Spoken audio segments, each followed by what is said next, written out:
nazdravit ću jednom čovjeku kojega izuzetno volim, to je moj ujak. On je najstariji, možda je najstariji među nama, možda nije, ali iz velikog poštovanja što se odazvao on i moja tetka, nazdravit ću ujače, da mi uvijek dolaziš i da dolaziš uvijek dobrodošao. Ti znaš koliko te ja volim i cijenim. I sve vas puno vas volim što ste došli. Svaka vam čast da ispoštujem ovaj dan danas. Važi, zdrav si ujače. Po volji ljudi, ko možda je popije, ali neko ne može.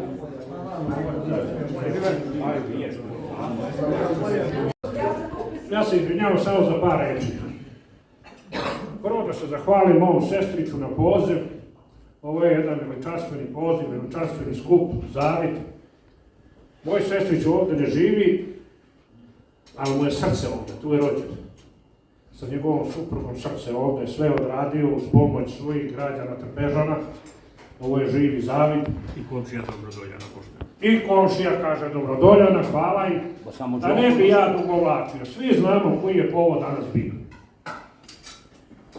Svima hvala koji ste došli. Ovo je stvarno ponos. Srpstvo pravo. Sestriću, posebno ti hvala. I ovako da se nastavi koliko je mogućnost. Ko je god došao, hvala mu, da ne bi bio dosadan.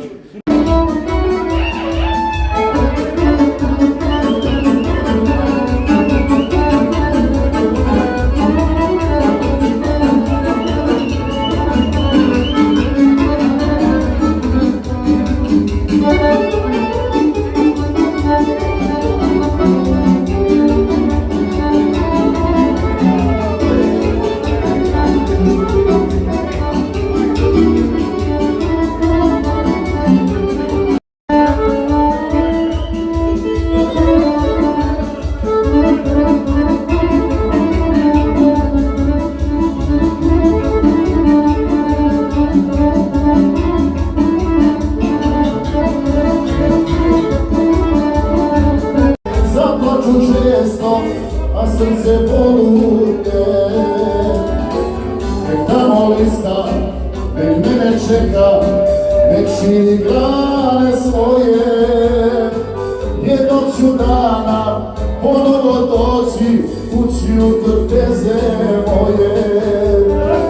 Jednog ću dana ponovo doći kući u selo moje.